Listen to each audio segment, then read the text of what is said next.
joy to the Lord, all you nations. Come before him singing for joy.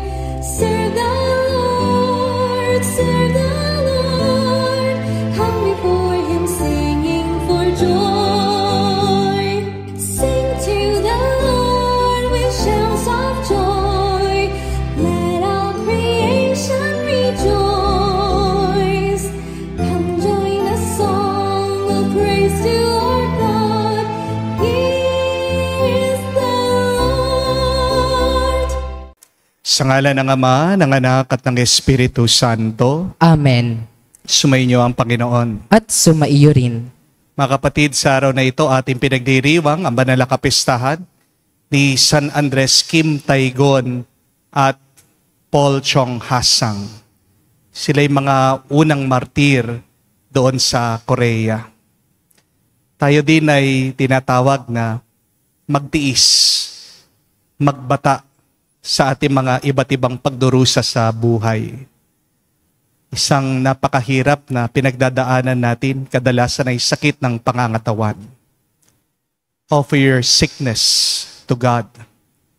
Because whatever you offer to God, it stops being your suffering.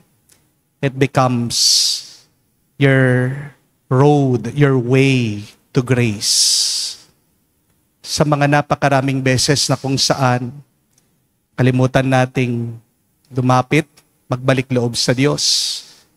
Sa mga pagkakataon na kung saan naging mapagmataas tayo, magpakumbaba tayo ngayon, hilingin natin muli ang awa at pagpapatawad ng Diyos para tayo'y makitang karapat-dapat muli makatanggap sa mga banal na misteryo.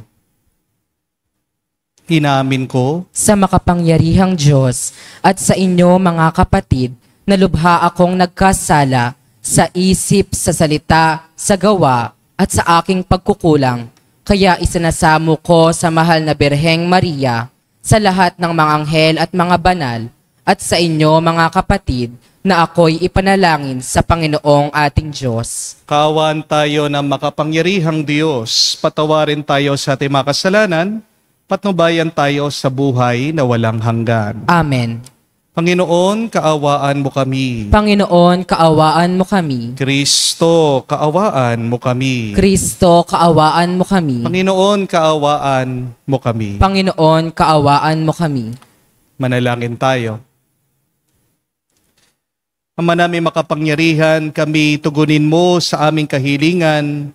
Ngayon sina San Andres Kim Taygon, San Pablo Chong Hasang ay aming ginugunita upang kami mga nagdiriwang ng pagpaparangal sa kanila ay makasunod sa kanilang katatagan sa pananampalataya. Sa pamagitan ni Jesucristo kasama ng Espiritu Santo, magpa sa walang hanggan. Amen.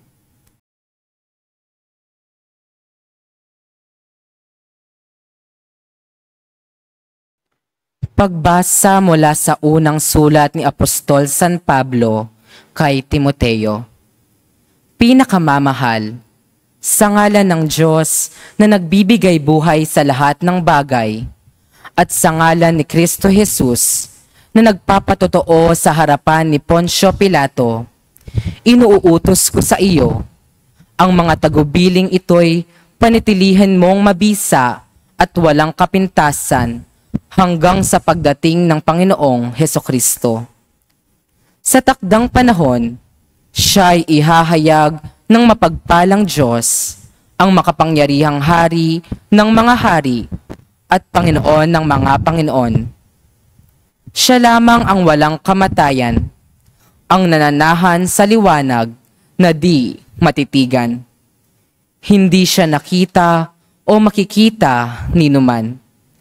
Sa Kanya ang karangalan at ang walang hanggang kapangyarihan. Amen. Ang salita ng Diyos. Salamat sa Diyos.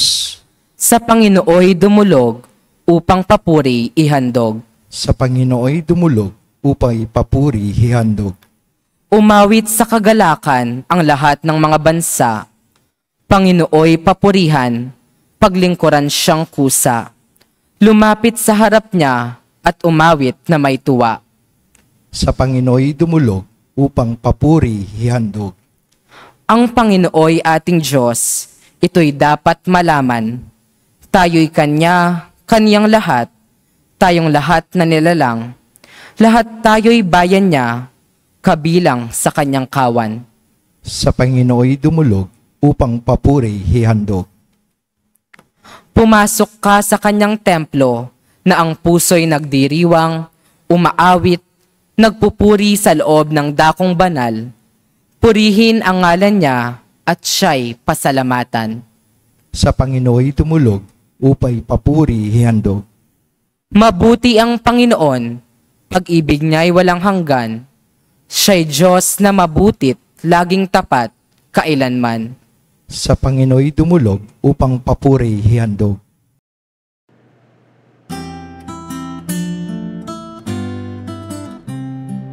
Alleluia, alleluia, alleluia, alleluia, alleluia, alleluia, alleluia, alleluia, alleluia, alleluia, alleluia. Ang salitang mula sa Diyos, kapag isinasaloob, ay mamumunga ng lubos. Alleluia, alleluia. Sumainyo ang Panginoon. At sumaiyo rin. Ang mabuting balita ng Panginoon ayon kay San Lucas. Papuri sa iyo, Panginoon. Noong panong yun, dating ang mga taong nanggagaling sa mga bayan-bayan at lumapit kay Jesus. Nang natitipon na ang napakaraming tao, sinalaysay niya ang talimhagang ito. May isang taong lumabas para maghasik ng binhi. Sa kanyang paghahasik, may binhing nalaglag sa daan at nayapakan. At ang mga ito'y tinuka ng mga ibon. May nalaglag sa kabatuhan. At pagtubo ay natuyo dahil sa kawalan ng hulimigmig. May nalaglag naman sa dawagan. Lumago ang dawag at ininis ang mga binhing tumubo. Ang iba'y nalaglag sa matabang lupa, tumubo at namunga ng tig-100 butil. At malakas niyang dinugtong, makinig ang may pandinig. Tinanong ng mga alagad kung ano ang kahulugan ng talimhagang ito. Sumagot si Jesus, sa inyo'y pinagkaloob na malaman ang mga lihim tungkol sa paghahari ng Diyos. Ngunit sa iba'y sa pamamagitan ng mga talimhaga upang tumingin man sila, hindi makakita, at makinig man sila, di makaunawa. Ito ang kahulugan ng talimhaga, ang binhi ay ang salita ng Diyos. Ang mga binhing nalaglag sa tabi ng daan ay mga tagapakinig. Ngunit dumating ang dyablo at inalis sa kanilang mga puso ang salita upang hindi sila manalig at maligtas. Ang mga nalaglag sa kabatuhan ay ang mga nakinig sa salita at tumanggap nito na may galak. Ngunit hindi ito tumimo sa kanilang puso. Naniwala silang sandali, subalit sa panahon ng pagsubok ay tumiwalag agad. Ang mga nahasik naman sa dawagan ay ang mga nakikinig, ngunit nang malaon ay nadaig ang mga alalahanin sa buhay at ng pagkahumaling sa kayamanan at kalayawan. Kaya't hindi nahinog ang kanilang mga bunga. Ang mga naghasik naman sa matabang lupa ay ang mga nakikinig ng salita. Iniingatan nila ito sa kanilang pusong tapat at malinis at sila'y nagtsatsaga hanggang sa mamunga. Mga kapatid, ang mabuting balita ng ating Panginoon. Pinupuri ka namin, Panginoong Hesukristo. Magandang araw po muli sa inyong lahat. Magandang araw po, Father. Alam niyo po ba, yung mga baby shark, kapag po isinilang, 8 inches po ang laki nila. ilagay niyo po yung baby shark sa aquarium.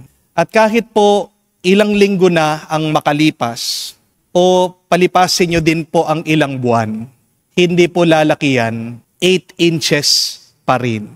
Pero yung 8 inches na baby shark, nakasilang-silang pa lang, ilagay niyo po yan sa dagat. Alam niyo po, lalaki yan ng 8 feet. Ganon po kalaki. Yung iba pa nga po, lumalaki ng 20 feet. Ano pong pagkakaiba? Bakit yung dun sa aquarium hindi lumalaki? Yung dun sa dagat, sobrang laki. Ang sagot, nasa kapaligiran. Di po ba? Remember, the shark will never outgrow its environment. So do we. Hindi tayo lalaki higit dun sa ating kalagayan. Gumawa din po sila ng isang pag-aaral. At nakita nila, kapag po malinis yung kapaligiran, nakakabawas po pala yan ng krimen sa isang komunidad. The cleaner the environment, the lower the crime. The cleaner the environment, the happier the community. Kapag daw po marumi yung park, maraming basura, pati po yung mga daanan, eskenita, kalsada, ang laki daw po ng epekto nito sa ugali ng mamamayan. Ang tawag po nila dito ay broken window theory.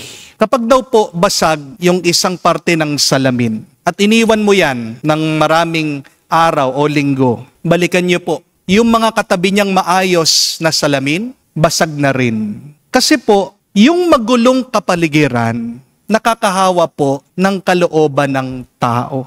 Kaya nga po, isa sa mga katotohanan na kailangan nating matutunan yan, that we are only as good as the environment that you are in. Kaya nga po, kahit na gaano ka pa kasipag sa iyong trabaho, pero kung hindi supportive ang environment mo, kung hindi nakakatulong yung environment mo para sa iyong growth, kung hindi kahinahayaan ng environment mo na maging best version ka ng iyong sarili, kahit na anong gawing sipag mo, magiging pagod mo lang yan. We must understand that, my dear friends. You cannot outgrow the wrong environment. The environment will affect you. Amen? Kung masama ang iyong kapaligiran, kahit na paano mo labanan yan, mapapasunod ka niya. Kaya nga, kung nararamdaman mo, hindi na tama, hindi na mabuti ang iyong kapaligiran, umalis ka. Di po ba? At pumunta ka dun sa tama at mabuting environment. Alam niyo po ba kung ilang weeks yung kailangan mong gugulin para bumuti yung iyong mental state, yung iyong emotional state, kung galing ka sa isang toxic environment, you need 22 weeks in order to be well. Isipin niyo po yan. Ganun po katagal para tumino, para maging payapa ka. Kaya nga, kung nararamdaman mo, hindi na tama yung iyong kinalalagyan, trabaho man yan, relationship man yan, please, umalis ka na. Hindi po masama. Dahil napakahalaga ng iyong kapayapaan. Hindi po ba? At ito din po ang pinapaalala ng ating ebanghelyo ngayon. Mahalaga ang ating mga kapaligiran. Our environment matters. It is important. Balikan niyo man po ang talimhaga ng ating Panginoong Jesucristo. Sabi, para-pareho naman yung kapangyarihan ng binhi. Wala pong pagkakaiba yung binhi na hinasik dito po sa lupa. Ngunit, yung magandang lupa lang ang nagpatubo, ang nagbigay ng magagandang bunga. Ganon din po ang salita ng Diyos ay laging buhay at makapangyarihan. Ngunit kung ilalagay natin ang ating sarili sa maling kapaligiran, kung napapalibutan ka ng negativity, kasalanan, katiwalian, anong mangyayari? Huwag mong aasahan na mamumunga ang grasya ng Diyos ang kanyang salita sa iyong buhay. Isipin niyo po ito. Kung magtatanim ka ng buto ng mangga sa masustansyang lupa, diligan mo yan, protektahan mo yan, labanan mo yung damo, darating po ang panahon, makakatikim ka ng matamis na bunga ng mangga. Di po ba? Pero kung kumuha ka ng buto ng mangga, itanim niyo po yan sa basurahan. No? nakalapit po sa lason, sa toxic environment na papabayaan. Sa tingin niyo po ba tutubo yung buto? Hindi po. Mamamatay yan. Di po ba? Ganon din po sa buhay nating espiritual. Kailangan po natin tanungin ang ating sarili. Ano bang klaseng lupa ako? Tandaan niyo po, lupa talaga tayo, di ba? Tayo'y ginawa ng Diyos.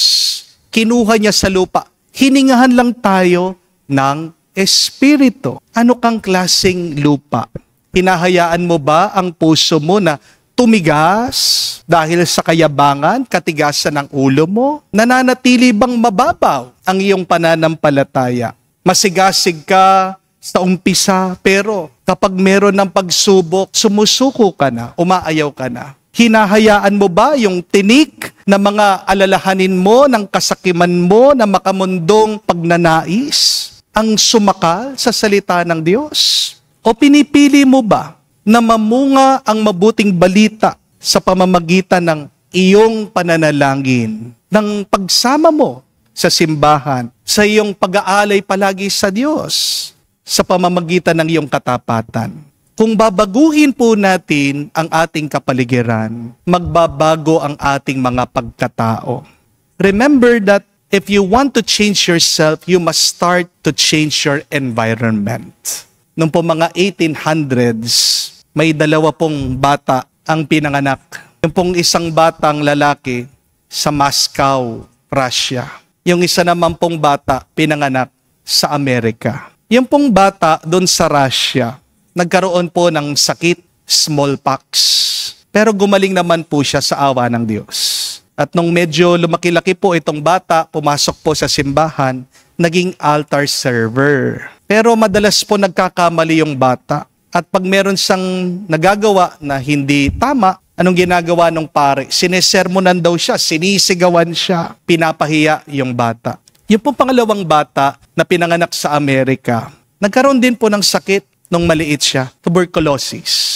Pero gumaling po sa awa din ng Diyos itong batang ito. Pumasok din po siya sa simbahan, naging altar server. Kamukha po nung bata sa Russia, nagkakamali po. Hindi naman po perpekto itong bata eh. Pero ang pagkakaiba, yung kanyang parish priest, yung pare, palagi siyang pinapatawad, kung pagsasabihan, itutuwid ng mabuti. Hindi po siya sinisigawan, ini-encourage siya nitong pare. Alam niyo po kung anong nangyari pagtanda nitong dalawang batang ito.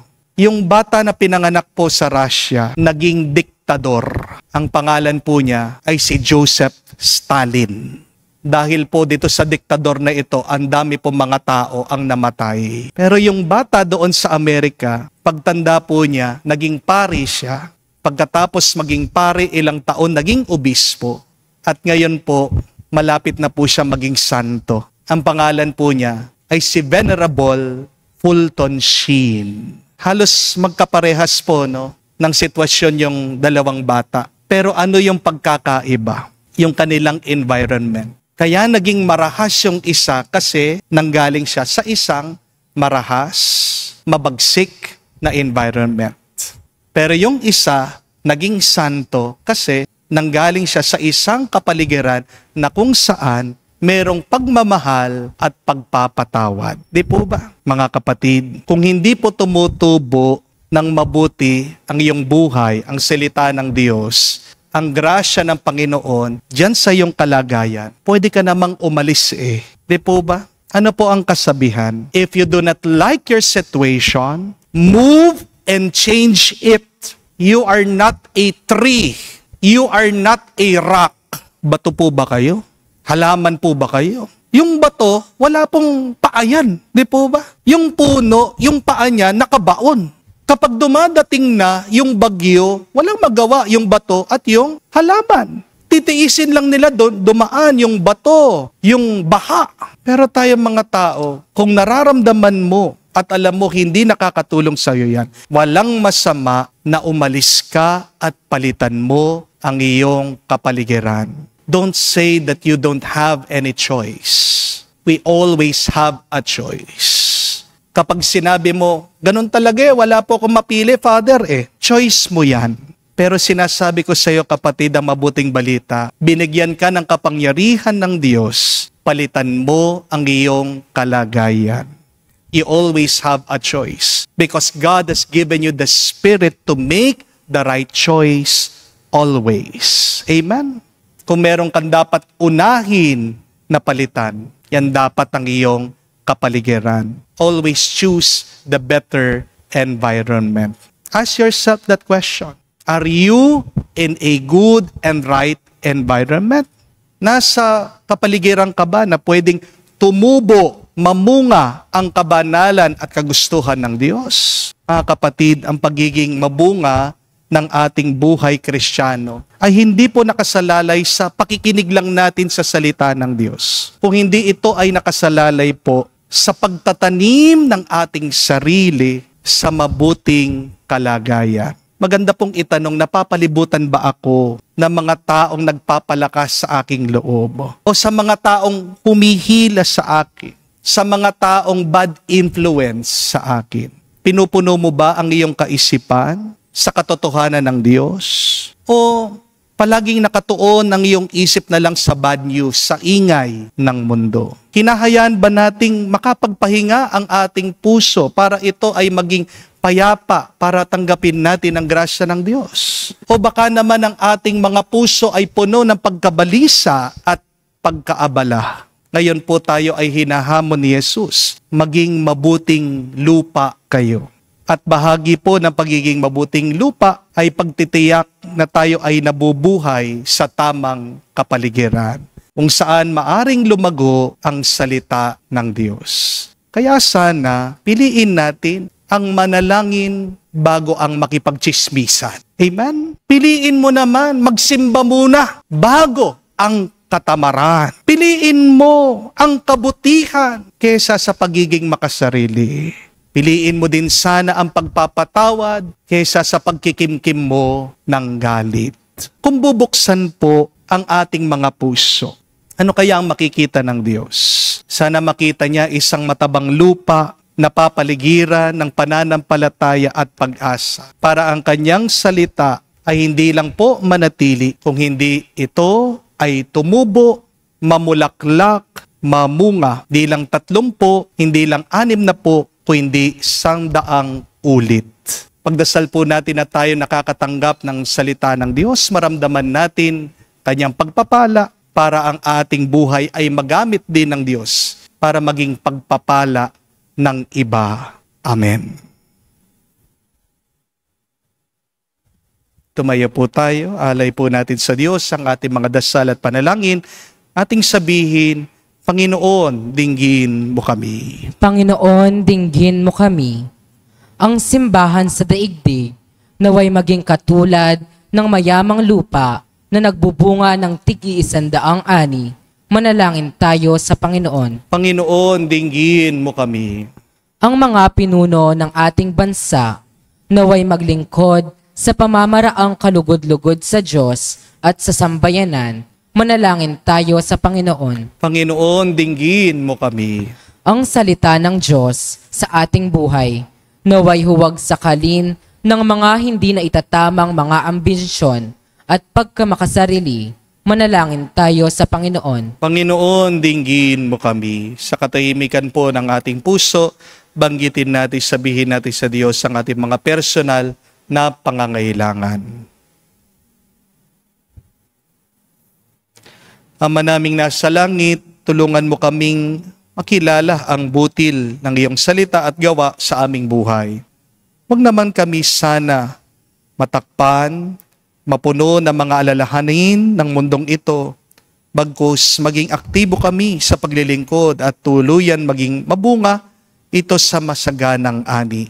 Hinihiling namin ito sa ngalang Kristo, aming Panginoon. Amen.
Manalangin kayo mga kapatid para ng ating mga paghahain ay kalugdan ng Diyos amang makapangyarihan.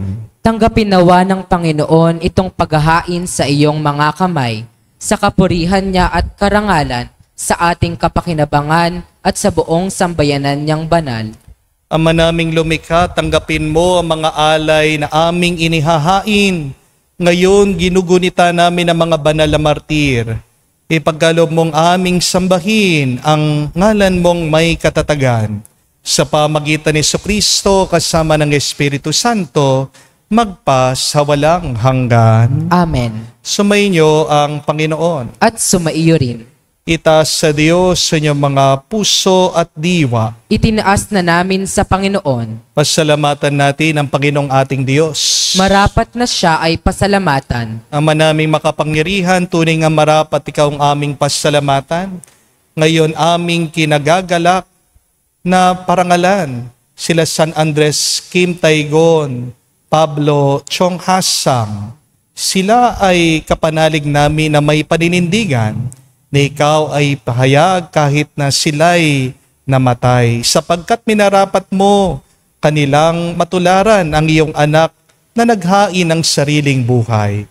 Tulad ng naganap sa iyong anak at dugo ng mga martir ay dumanak. Hindi dahil sa katatagang likas, kung hindi dahil sa iyong bigay na lakas. Kaya kaisa na manghel nagsisiawit ng papuri sa iyo ng walang humpay sa kalangitan, kami nagbubunyi sa iyong kadakilaan.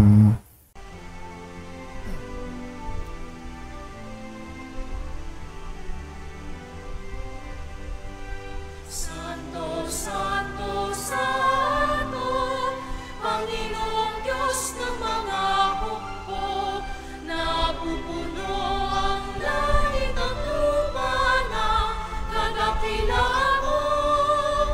Hosana, Hosana, sa kaitaasan, pinagpala ang naparirito sa ngalan ng Panginoon. Hosana, Hosana, sa kaitaasan.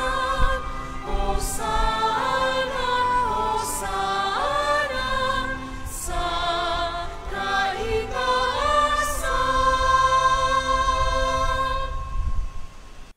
Ama naming banal, ikaw ang bukal ng tanang kabanalan, kaya't sa pamagitan ng iyong Espiritu, gawin mong banal ang mga kaloob na ito, upang para sa amin, maging katawan at dugo ng aming Panginoong Heso Kristo. Bago niya pinagtiis ang kusang loob na maging handog, hinawakan niyang tinapay, pinasalamatan kanya. Pinaghati-hati niya iyon, inabot sa kanyang mga alagad at sinabi, tanggapin ninyong lahat ito at kanin. Itong aking katawan ay hahandog para sa inyo.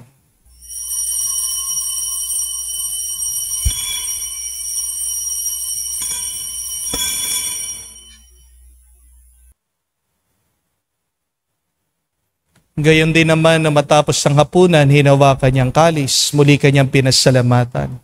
Inabot niyang kalis sa kanyang malagad at sinabi, tanggapin ninyong lahat ito at inumin. Itong kalis ng aking dugo, ng bago at walang hanggang tipan. Ang aking dugo na ibubuhos para sa inyo at para sa lahat. Sa ipagpapatawad ng mga kasalanan, gawin ninyo ito sa pag-alaala sa akin.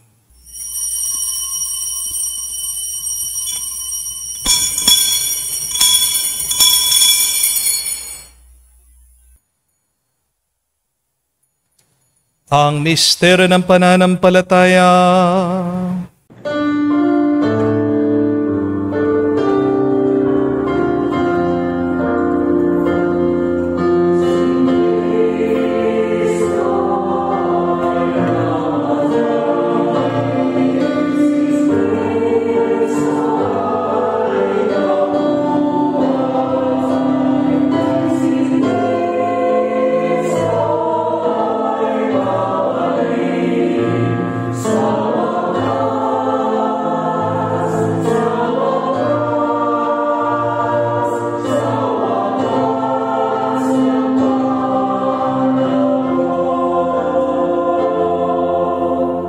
Ama, ginagawa namin ngayon ang pag-alaala sa pagkamatay, muling pagkabuhay ng iyong anak.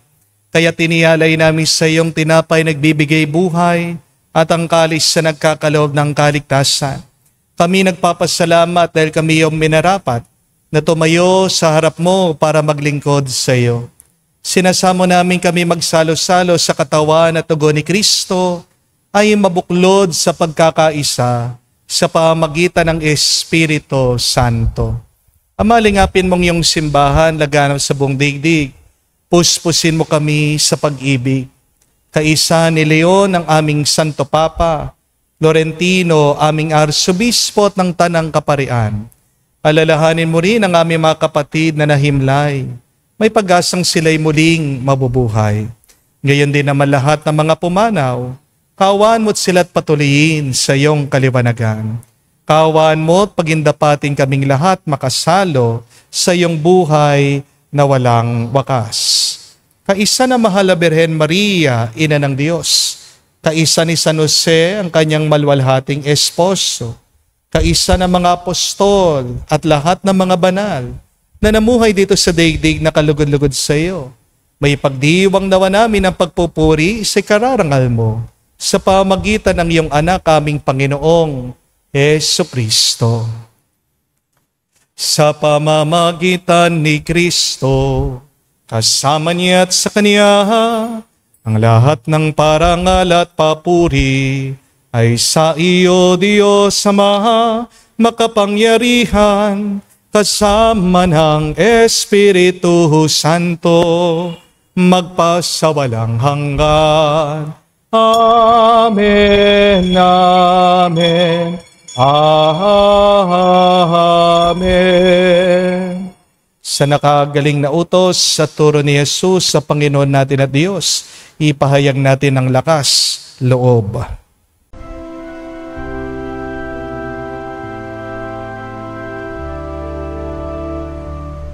Ama namin, sumasalangit ka, sambahin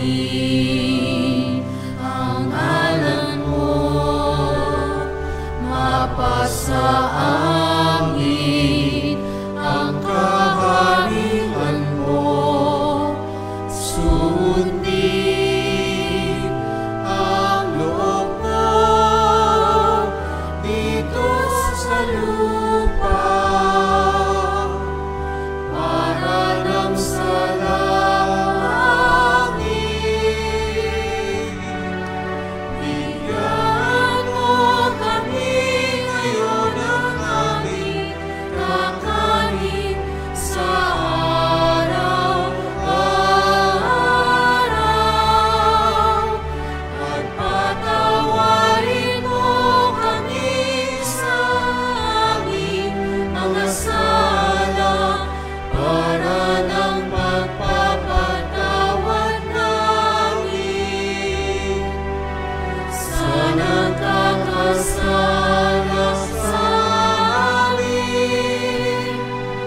At huwag mo kami ipahintulot sa tukso, at iadya mo kami sa lahat ng masama.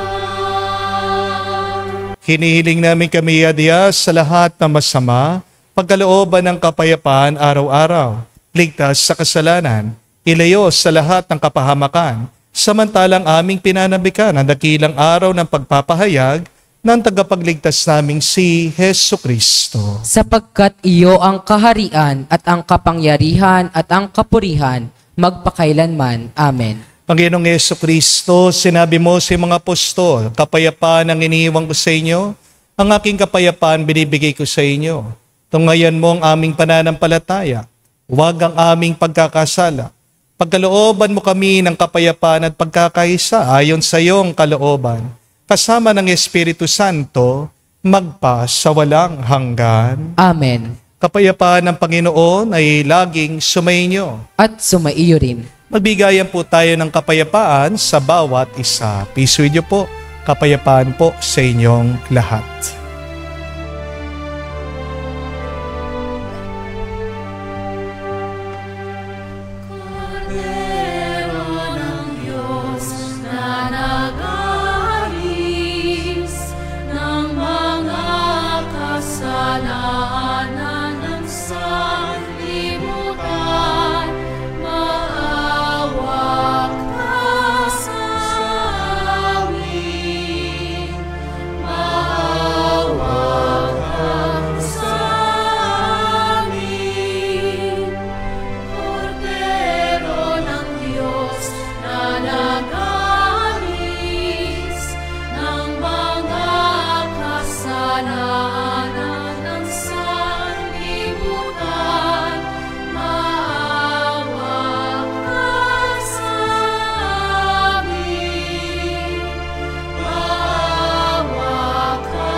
Mga kapatid, naririto ang ating Panginoong Yesukristo, Kordero ng Diyos, siya nag-aalis sa mga kasalanan ng sanlibutan.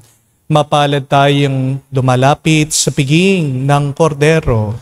Panginoon, hindi ako karapat-dapat na magpatuloy sa iyo, ngunit sa isang salita mo lamang ay gagaling na ako.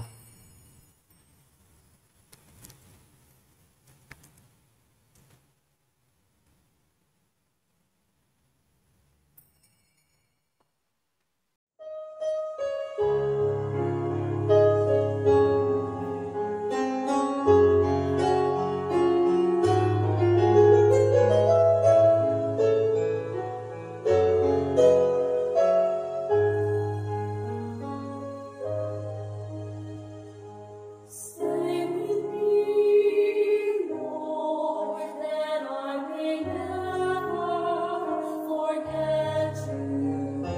Stay with me, Lord, because I need. Stay with me, Lord, for you are my life.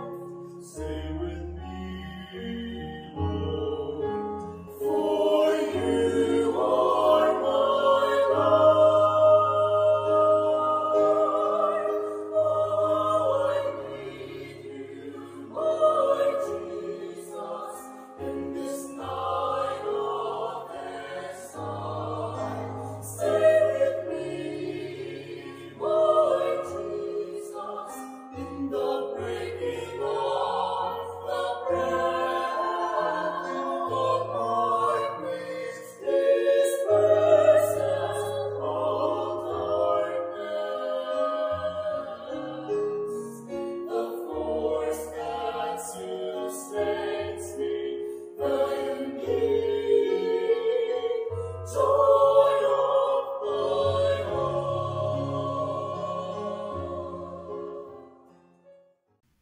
Manalangin tayo. Ama namin mapagmahal, pagningning mo ang misteryo ng krus sa mga martir mong banal, pagkaloob mong kami pinatatag ng banal na pakikinabang, ay makapanatiling matapat kay Kristo sa pagmamalasakit sa tanan, sa pamagitan niya kasama ng Espiritu Santo, magpa sa walang hanggan. Amen. Ngayon po, para sa mabilis sa kagalingan ng ating mga kapatid na may sakit, dasalin po natin ang miraculous prayer of Padre Pio for our sick brothers and sisters. Sinaanyayahan ko po kayo, lagay nyo ang inyong mga kanang kamay sa inyong dibdib. Heavenly Father, I thank you for loving me. I thank you for sending your Son, our Lord Jesus Christ, to the world to save and to set us free. I trust in your power and grace that sustain and restore us. Loving Father, touch us now with your healing hands. For I believe that your will is for us to be well in mind, body and soul and spirit. Cover us with the most precious blood of your Son, our Lord Jesus Christ, from the top of our head to the soles of our feet. Cast out anything that should not be in us. Root out any unhealthy and abnormal cells. Open any blocked arteries or veins. And rebuild and replenish any damaged areas. Remove all inflammation and cleanse any infection by the power of Jesus' precious blood. Let the fire of your healing love pass through our entire body to heal and to make new any disease areas, so that our body will function the way you created it to function. Touch also our mind and our emotion, even the deepest recesses of our heart. Saturate our entire being with your presence, love, joy, and peace, and draw us ever closer to you every moment of our life. And Father, fill us with your Holy Spirit, empower us to do your work so that our life will bring glory and honor to your holy name. We ask this through the powerful name of Jesus Christ, our Lord. Amen. Amen. We ask for the intercession of our Blessed Mother Mary. Hail Mary, full of grace, the Lord is with you. Blessed are you among women, and blessed is the fruit of your womb, Jesus. Holy Mary, Mother of God, pray for us sinners, now and at the hour of our death. Amen. Padre Pio Petralcina, Pray, pray for for us. Muli po, maraming salamat sa lahat ng mga nagdo-donate po, tumutulong sa ating parokya. Napakalaking tulong po nito, no, sa ating every Saturday feeding and catechism classes para sa mga bata at sa ating po mga pinag-aaral sa parokya. Konting paumanhin lang po dahil may sira po ang ating GCash, no? Medyo matagal-tagal na po talaga nagkakaroon ng problema sa kumpanya, no? Kaya paumanhin po, ang ating available lang po na pwede niyong gamitin kung kayo'y magdo-donate ay ang BPI at ang Maya, no? So please refrain muna po doon sa GCash kasi nagkakaroon po kami ng problema sa kanila, no? We are still under negotiation po sa kumpanya. At maraming salamat po sa mga palaging nagdo-donate, kahit mga 5 piso, no, 10 piso. Pero meron din po mga malalaki na nagdo-donate, no? At dahil po dito, marami tayong napapagawa din po sa parokya. At kasalukuyan po tayo ay naglalagay ng additional, no, side wings sa parokya para po mas marami pang mga tao ang makaupo. I hope and pray that the Lord would continue to bless you and grant you more blessings so that you can continue helping other people. God bless po sa inyong lahat. At muli po, mga kapatid, paalaala, you cannot outgrow a bad environment. Kaya tignan mo ang iyong kalagayan, kapaligiran, kung yan ba ay very encouraging sa iyong growth, kung tinutulungan ka ba niyan to be the best version of who you are. Kung nakikita nyo na po na hindi nakakatulong sa inyo, wala pong masama na kayo ay umalis. Kaya hindi po natin masisi ang ating mga kapatid na OFW lumilipat, umaalis sa ating bansa, naghahanap ng mas magandang opportunity. Kasi po dito sa Pilipinas, kawawa ka na sa mga ordinaryong kawatan, no? Pag ikaw ay nasa bahay, may mga akyat bahay, gang, at pagkatapos pag nagbi-business ka pa, pati yung mga ibang namumuno natin, ninanakawang ka pa, no? So on both sides, from the bottom to the top, ninanakawan tayo. So kawawa tayo. Kaya nga hindi natin sila masisi. Buti pang ating mga kapatid na OFW, do alam natin marami silang pagsubok, pero they try to find greener pastures for their family. Anong gagawin po natin? Di naman tayo makaalis dito sa bansa. What we can do is start by ordering our minds and hearts.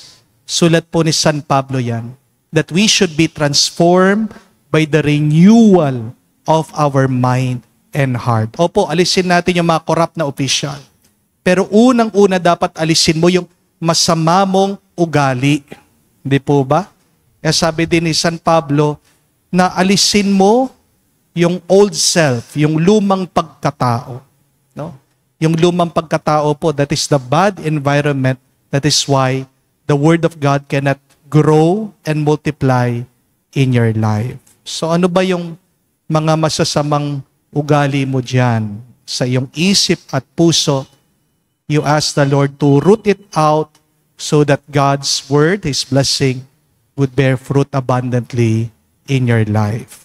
Pagkatapos po ng ating misa, yung mga gusto din pong magpa-heal, pwede po kayong pumila.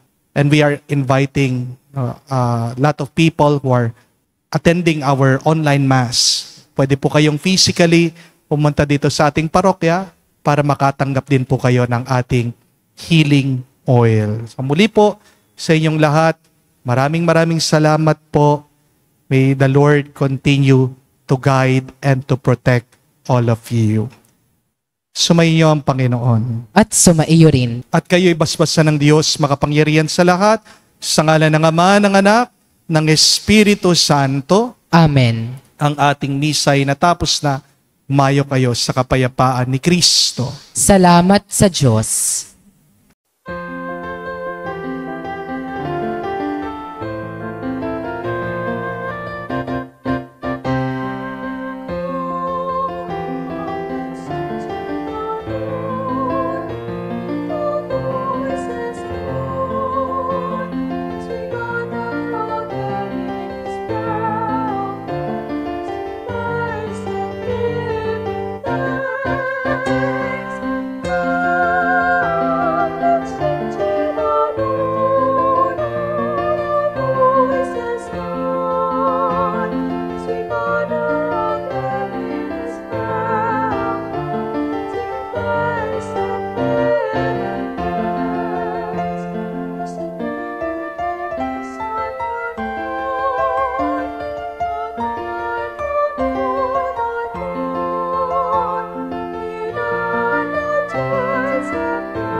Blessed day.